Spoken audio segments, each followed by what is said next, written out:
Dinaluhan ito ng mga progresibong po gaya ng Bayan, Kilusang Mayuuno, Gabriela, Piston at mga estudyante din ng mga iba't ibang paaralan at universidad dito sa Cebu. Kanina, binaybay nila ang Osmeña Boulevard hanggang sa Colon Street kung saan ipinaabot nila ang kanilang hinaing na itigil na ang pagbaha ng korupsyon. At sa kanila nga ay babahain nila ang Colon Street. Mamayang hapon naman ay baliktad yung mangyayari galing sa Colon, babalik ng Puente Osmeña Circle at tatawagin itong trillion peso march.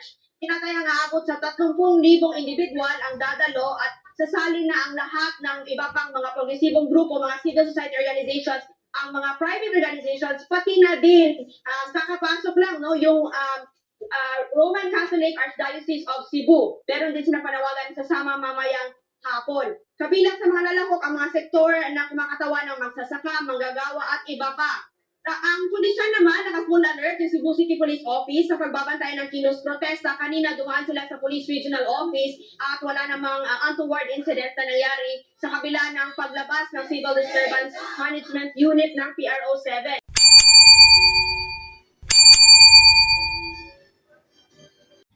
So yan po mga viewers ko. Ito. Magandang umaga po sa inyo lahat. Tama kayo paling na mundo naroon, welcome po kayo sa aking YouTube channel. Tama kayo paling na mundo naroon, welcome po kayo sa aking YouTube channel, Radio Channel, pag-subscribe, like, and share, and comment sa aking video upload. Okay? Ito ay mga viewers ko, araw to ng linggo. Anong pitsa tayo ngayon? September 21, anibersaryo ng martial law ng 1972. Mga viewers ko. So, may mga malawakang rally, mga viewers ko, na makikita tayo sa kasalukuyan. Dinaluhan ito ng mga progresibong ito, naman po natin sa mainstream media, mga viewers ko, na may mga nagsasagawa ng mga pag-protesta tungkol doon, mga viewers ko, sa flood control project hanggang sa Colon na mga ninakaw nito mga taga-DPWH at mga kontraktor na bilyon-bilyon na pera natin, mga viewers, ang ninakaw nila. At yun nga sinasabi ko, mga viewers ko. Mamayang hapon naman ay baliktad hindi natin mapipigilan ang damdamin ng mga mamamayan pag isa lang at protesta, tatawagin itong diba, trillion peso march. Comment lang kayo mga viewers ko kung mahingi aking audio para nakasa natin. Sasali na ang lahat ng yun nga, mga progresibong diba? grupo, mga civil society organizations, ang mga may mga malawakang protesta at ito makikita natin sa mainstream media yun nangyayari sa Roman kasalukuyan. Catholic Archdiocese Diba? of Cebu. Meron din sila panawagan yun sa nga, sama mamayang na interview yun sa mainstream media, na interview na ANC ni Alvin at saka ni Karen Kabila, yung Alvin Chico at saka Karen Kabila, itong si Secretary Pinson at wala namang ng untoward DPWH incident na nangyari sa kabila ng kauupo lang, paglabas ng Civil 2 linggo pala Disturbance nakakalipas Management at tinatasan Unit na ng ng PRO ating 7. Pangulo na mag-imbestiga dito sa DPWH tungkol sa ghost project na nangyayari. Ngunit ang lahat ng ito ay pinasa na rin sa bagong tinatag ng ating Pangulo, Ferdinand Bongbong Marcos, na ICI, yung Independent Commission Investigation, mga viewers ko. At bukod doon, may nag-iimbestiga rin ang Blue Ribbon Committee, di ba mga viewers ko? At doon natin nalaman yung ilang mga kasangkot ng mga politiko at kasangkot ng ilang mga kontraktor, kasabwat yung mga taga-DPWH na mga engineer na ang kakapal na mga mukha, mga viewers ko. Buti na lang at dinismiss na ni Secretary Vince Dizon. So dito natin makikita mga viewers ko na talagang matindi yung galit, bugso ng damdamin na nararamdaman ng mga kababayan natin. Kaya iyan nila sa kilos protesta itong malawakang korupsyon sa flood control, mga viewers ko. Malawakang korupsyon. Sabi nga ni Vince Dizon, hindi lang dito sa Luzon, hindi lang sa Visayas, pati sa Mindanao, mga viewers ko. So malawak itong korupsyon na to sa flood control project. Okay? Ito, kumuha ko ng video clip, mga viewers ko. Sana magustuhan nyo itong kinuha kong video clip doon sa ANC. At siguro naman, di magagalit yung ating itong ANC, itong ABS-CBN na kumuha ko ng video clip. May sila naman ito, mga viewers ko. Mahigit lang 10 minutes. Mahigit 10 minutes o 11 minutes to. So, pakinggan natin, mga viewers ko, yung usapan nila Alvin Chico, Karen Davila, at saka Secretary Vince Dizon. Ito, mga viewers ko, malalaman natin, grabe talaga yung corruption na ginawa nitong mga politiko, kasabwat, taga-kontraktor, kasabwat yung mga DPWH, mga viewers. Di ba? At pakinggan naman natin yan sa Blue Ribbon Committee. So, pinag-uusapan nila ito. So, ayan, pakinggan natin. Ito, pakinggan natin. Okay? Sino? Hindi, kasi matagal na siyang sistema. So, ang Pangulong Marcos Jr., ibinalik niya ang sistema na kapag ikaw ay magtatayo sa isang Tinanggal po yan. Oo, tinanggal nung Nung nakaraang nakaraang administrasyon. Binalik niya, dapat mag-go ang mayor. Yung local Alam government dapat ng governor kung probinsya ito. or mayor. Do you agree with that? Or, I think bottom line is corruption exists if information is hidden. tama? And that is what I am seeing now in my 2 weeks in DPWH. Oo. Maniwala ka, Karen, kahit ako secretary na appointed ng Pangulo, kahit ako hirap kumuha ng impormasyon. Yes. Paano pa yung mga kababayan? Sino nagtatanggap ng information? Ang hirap hanapin. Ang Kasi hirap sabihin, hanapin. kasabot din nila yung nasa bureaucracy.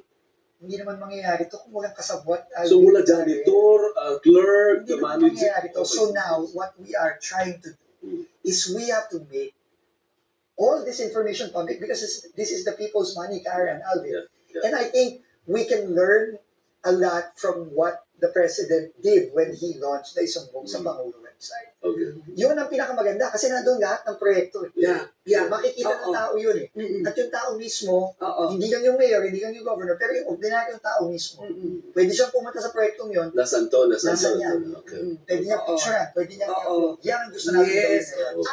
At kapag transparent na, tama ka Secretary Vince, hindi na ngayon magagawa yung completed ang project, hindi pa pala complete. Yes. Hindi nga ginawa. Yun nga, may iba naman. Hindi, may iba may Kung content. wala na, ghost franchise na. Oo. Makikita ko sa papeles, bayad eh. Oo. Yeah. Full ah, Yeah. Yeah.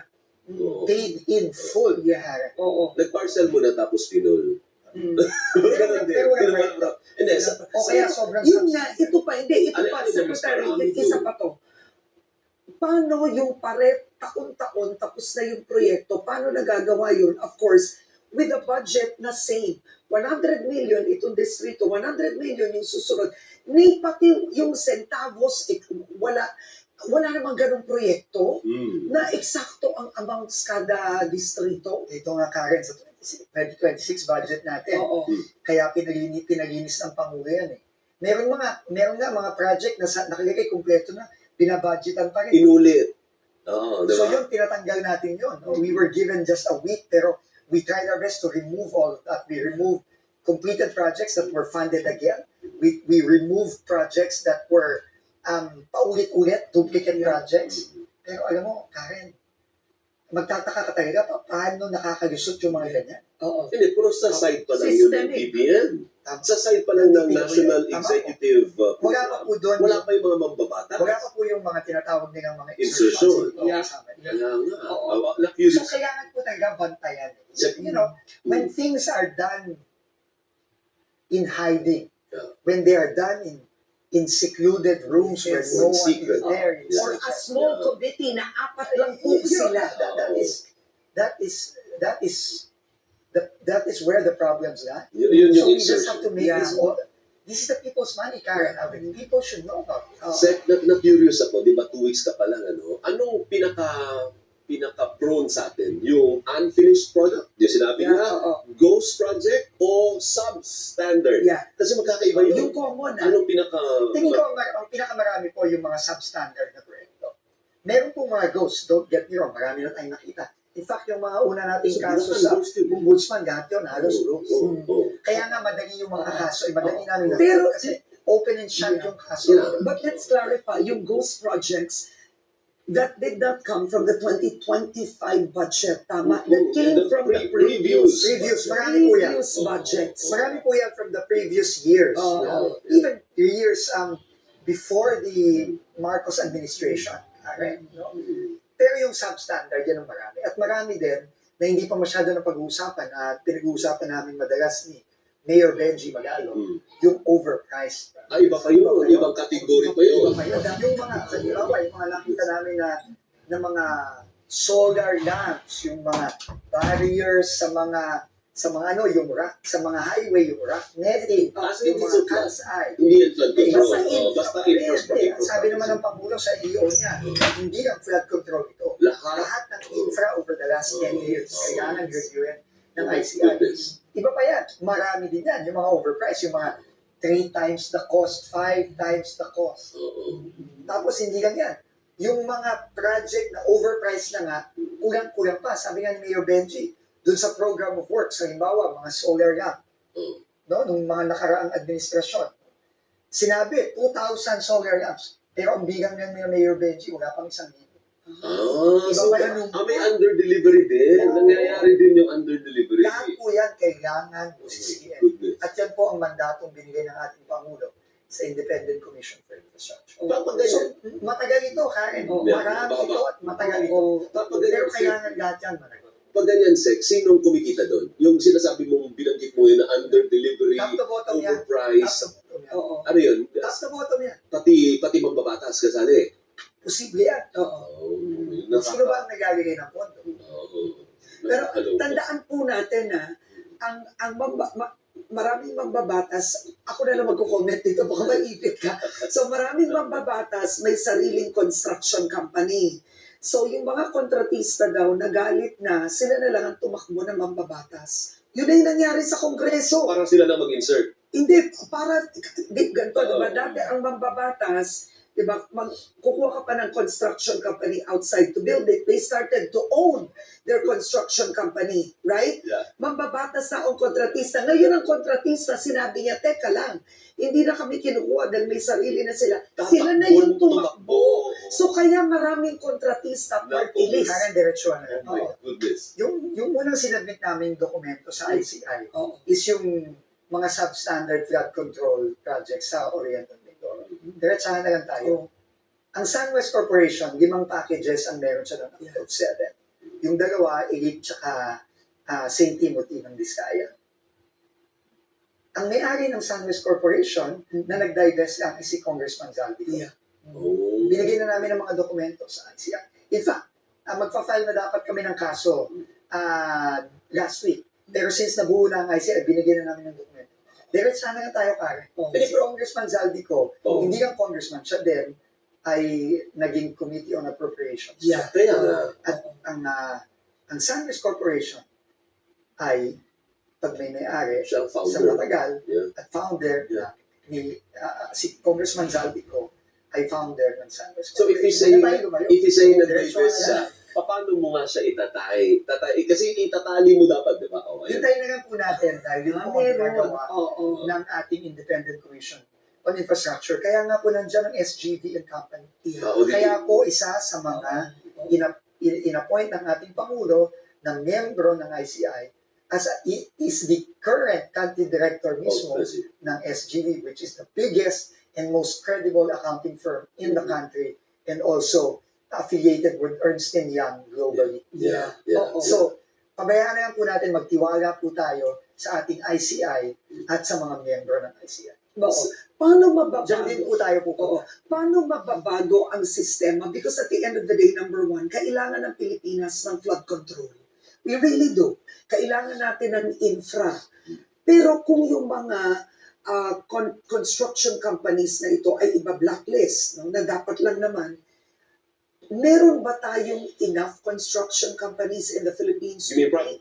to Yeah. take the jobs that are needed to build the country? Of course we do. Yun, pag-usapan natin. Because I know Of course. China is building, No. Vietnam is Thailand. building, Thailand is building. We need to build. I think there are two things, general things that need. Talaga sila sa EDSA. Oo, nandun na. Oh. Okay, so pakita natin ang People Power Monument.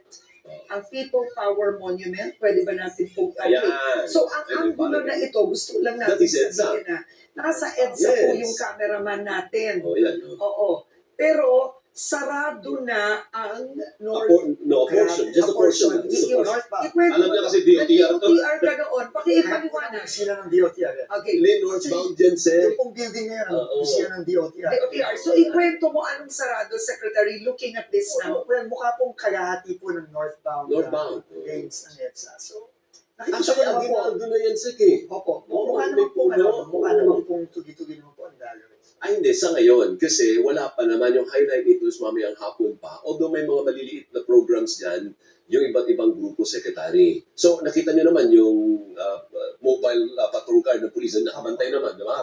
At so far, mukhang umuusad yung traffic. Opo. Northbound. Northbound. Northbound. Oo. Siguro naman sa southbound, baka naman hindi na Oo, siya. yes. Pero maya-maya po, maganda po kayo kasi pag napuno po Yes. yun ng tao, Wala di na. ba? Oo. Maybe they will open two lanes. Siguro pwede pa. Siguro po. May Kasi first lane paano and ang 2 lanes. northbound? Palagay ko mamaya baka magkaroon ng problema Bibigat po yan. Bibigat. sa northbound. Secretary, gaano kahalaga na ang mga tao ay lumabas at magprotesta? Importante po. Bakit mahalaga? yan? Mahalaga po kasi kailangan maintindihan po ng lahat ng mga taga-gobyerno. Mula taas hanggang baba. Mm, mm. Oo. Na tama na po. And I think that was the President's message in the SONA. That was his repeated message when he started inspecting projects all over. Mm. At yun din ang mensahe niya nung nakaraan. Sabi nga niya, ulitin ko, kung hindi ako presidente, nandyan din ako. Yun ang sinabi ng Pangulo natin. Mm. And I think the mere fact that the President created this commission that is composed of very, very credible people, including the most vocal people against what is happening right now, including Mayor Benji Magalong and Sec Singson. Mm. I think it just shows that the President is one with the people in saying enough is enough. Oo. We have to fix this now once and for all. Oo. Okay. All right, hold that, hold that. Pero yung mga taong gobyerno ba, Secretary, pinagbabawalang dumalo? O, talaga. Halimbawa, ang personal conviction ko, ako empleyado, is against corruption. Allowed ba yun o hindi yun allowed? No, I don't think there is any Memo from or- anyone to not to join. No, I mean, I think every Filipino should be allowed or should be encouraged to Yeah. join these rallies. Okay. Dinaluhan ito ng mga progresibong po gaya ng Bayan, Kilusang Mayuuno, Gabriela, Piston at mga estudyante din ng mga iba't ibang paaralan at universidad dito sa Cebu. Kanina, binaybay nila ang Osmeña Boulevard hanggang sa Colon Street kung saan ipinaabot nila ang kanilang hinaing na itigil na ang pagbaha ng korupsyon. At sa kanila nga ay babahain nila ang Colon Street. Mamayang hapon naman ay baliktad yung mangyayari galing sa Colon, babalik ng Puente Osmeña Circle at tatawagin itong trillion peso march. Tinatayang aabot sa 30,000 individual ang dadalo at sasali na ang lahat ng iba pang mga progresibong grupo, mga civil society organizations, ang mga private organizations, pati na din, kakapasok lang no, yung Roman Catholic Archdiocese of Cebu. Meron din sila panawagan sa sama mamayang hapon. Kabilang sa mga lalahok ang mga sektor na kumakatawan ng magsasaka, manggagawa at iba pa. Ang pulisya naman, naka-full alert yung Cebu City Police Office sa pagbabantay ng kilos protesta. Kanina dumaan sila sa Police Regional Office at wala namang untoward incident na nangyari sa kabila ng paglabas ng Civil Disturbance Management Unit ng PRO 7. So ayan, di ba? Mga viewers. Grabe. Grabe yung usapan nila. At yun nga, sabi ni Secretary Vince Dizon, hindi lang ito dito sa Luzon, sa Manila, Metro Manila, maging sa probinsya. So, tinanong siya ni Cardevilla ni Cardevilla ba? O ni Elvin Ichico na ano ito yung kulo sa protesta? Anong masasabi mo rito? Dinaluhan ito Hindi ba ng mga ito- progresibong po ano to? gaya ng Bayan, Kilusang Mayuuno, Gabriela, Kasaraan. Piston Sabihin, at ito yung mga magawa ng estudyante ating din ng gobyerno. mga iba't ibang paaralan Sabi at nga ni universidad Secretary dito sa Vince Cebu. Dizon, sabi nga Kanina, ni binaybay Secretary nila ang Vince Osmeña Dizon, Boulevard hanggang sa maski Colon ang Street, Pangulo, kung saan kung hindi nga siya ipinaabot presidente, nila ang kanilang sasama siya hinaing rito na sa kilos itigil protesta. na ang pagbaha ng Sabi ni korupsyon. Secretary Vince, At sa kanila nga Secretary ay Vince babahain Dizon, nila diba? ang Colon Ng Street. DPWH. Mamayang hapon Kung naman maging ay ang Pangulo, baliktad yung sasali siya mangyayari sa galing sa kilos Colon, protesta. babalik ng Puente So, hindi niya Osmeña mapipigilan Circle at itong tatawagin damdamin ng mga trillion mamamayan peso march. na Tinatayang aabot sa 30,000 dito sa mga individual ang tiwaling, dadalo at sasali na ang lahat ng iba nakaupo pang mga progresibong grupo, sa ating mga gobyerno, civil society naiilan, organizations, ang lalo ng mga private organizations, politiko pati na na tangkot din, dito, na kakapasok lang binigkas, no, yung binulgar ni Roman Catholic Archdiocese Mr. Diskaya, of Cebu. Mr. Meron din Diskaya sila at sa sama mamayang ito ni hapon. Bryce Hernandez, di Kabilang ba? sa mga lalahok ang mga sektor So, na sabi nga kumakatawan ng ni Secretary Bendicio, maski ang Pangulo, Kung Kundi lang sa presidente, maaaring sumama sa City Police kilos Office sa protesta. pagbabantay ng kilos protesta. Kanina Patungkol tuwan sila sa sa flood Police control Regional project. Office at wala So, namang di mapipigilan untoward nila. incident na nangyari sa kabila Hindi ng mapipigilan paglabas sa ng civil Bendicio. disturbance At ang ating management presidente, unit ng itong PRO7. malawakang kilos protesta dito sa mga tiwali na mga congressman at yung ilang mga senador na binigkas at yung bibigkasin pa sa susunod na mga hearing, mga viewers ko. Grabe, di ba? Grabe ang corruption dito. Biro mo, billion-billion na mga viewers ko ang ninakaw nila. Billion-billion ang ninakaw nila. Ang masaklap nito, dito pa sa 2025 budget pa, ginawa nila itong mga pagnanakaw nitong mga tiwali na mga congressman, kasabwat yung mga kontraktor, may pagsabuatan sa DPWH ng mga engineer na ibulsa ang ating pera. Na sana walang baha na mangyayari. May baha ma pero hindi ganong kalalim. Maaagapan sana. Kung ang project sana doon sa flood control ay sinagawa. Ito mga damuhong ito. Mga hinayupak na mga magnanakaw na to. Yung mga congressman na mga magnanakaw na yan, dapat talaga bumaba na yan sa kanilang tungkulin. Bilang congressman, ang kakapal na mamukha nyo mga congressman kayo. Di ba? Mga politikong kasabwat dito. Ang kakapal na mamukha nyo.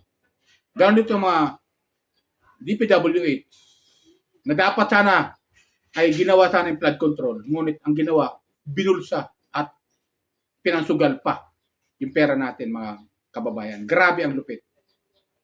Ang sasama ng mga ugali ng mga animal na to. Di ba mga viewers ko? So, Hindi na sabi naman nga ito sa mga dito, hindi niya mapipigilan ang taong bayan na magprotesta. Kilusang Mayo Diba? Uno, Gabriela, Piston, So, at ayan, mga mga viewers ko. estudyante din ng mga iba't ibang paaralan. Pasensya na kayo, sasama ng loob ko talaga. Grabe. Nila ang Osmeña Talagang Boulevard naiinis lang ako hanggang sa Colon nangyayari Street, sa ating kung saan bayan. ipinaabot nila Lalo-lalo ang na sa mga kanilang kababayan natin na inalog sa baha. itigil Kawawa na naman ang sila. pagbaha ng Yung mga korupsyon. bahay nila, At sa kanila yung iba, ay namatay pa dahil sa lumagasang Colon Street. Mamaya landslide naman ay na sana baliktad yung hindi mangyayari yun dahil kung sa naagapan Colon, sana babalik ng doon sa flood 20 control Osmeña kung Circle ginawa at sana. tatawagin Diba mga itong viewers ko? trillion peso Diba mark. nakakainis? Tinatayang Nakakainis naabot lang. sa 30,000 Diba? individual ang Dapat dadalo yung mga binigkas ng mga sasali na ang congressman, lahat ng ang kakapal iba na pang mumukha mga nyo, political pinapalaban group, nyo sa mga pamilya citizen nyo, organization, mga ninakaw. ang mga private organizations, Yung binigkas pati nyo na, na din, Mr. Diskaya, kakapasok lang, Mr. and Mrs. Diskaya, yung mga kasabot Roman doon. Catholic Ate Archdiocese Bryce of Supernal Cebu. Hernandez. Meron din silang panawagan sa Ang sama kakapal na mamayang mukha nyo, hapon. pinapalamon nyo sa Kabilang pamilya nyo malalahok ang mga Galing sektor nakaw. na kumakatawan ng Itong mga magsasaka, kontraktor na to, manggagawa at iba pa. ng DPWH. Ang kondisyon Ang naman kakapal na ng mamukha nyo, yung 15 na binigkas ng ating Pangulo ng protesta, ng kanina mga dumaan kontraktor sila na yun. sa Police Ang Regional kakapal na Office mamukha nyo, at wala pinapalaban nyo namang sa pamilya untoward ninyo. incident na nangyari sa kabila ng Galing nakaw. paglabas ng civil disturbance Ang daming management naghihirap, unit ng Yung mga kababayan PRO7. natin. Tapos itong mga engineer na to, yung pamilya rin dito, ang kakapal na mukha nyo, lumalamong kayo, mga ninakaw ng mga engineer na to. Ang kakapal na mukha ninyo. Dapat lang sa inyo, magdusa kayo sa kulungan at makulong at huwag kayong pakainin. Mga animal kayo. Di ba mga viewers ko? So yun lang sa akin mga viewers ko. Grabe sa manalang loob ko bilang isang mamamayan. Katulad ko, katulad yung mga nagpuprotesta dyan sa kalsada, sumisigaw ng inyong pagbaba ng mga nasa politiko na kasabwat dito sa malawakang flood control project na to. Na bumaba sana kayo sa pwesto ninyo. Katulad rin nila ako, nagugutom, nagtitiis, magutom, mungain na walang ulam, makapagbayad lang ng buwis sa ating bayan. Tapos nanakawin lang ng mga animal na to.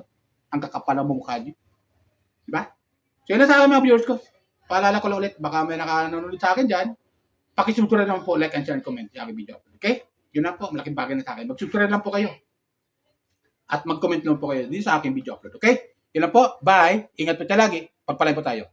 Nang po may kapal.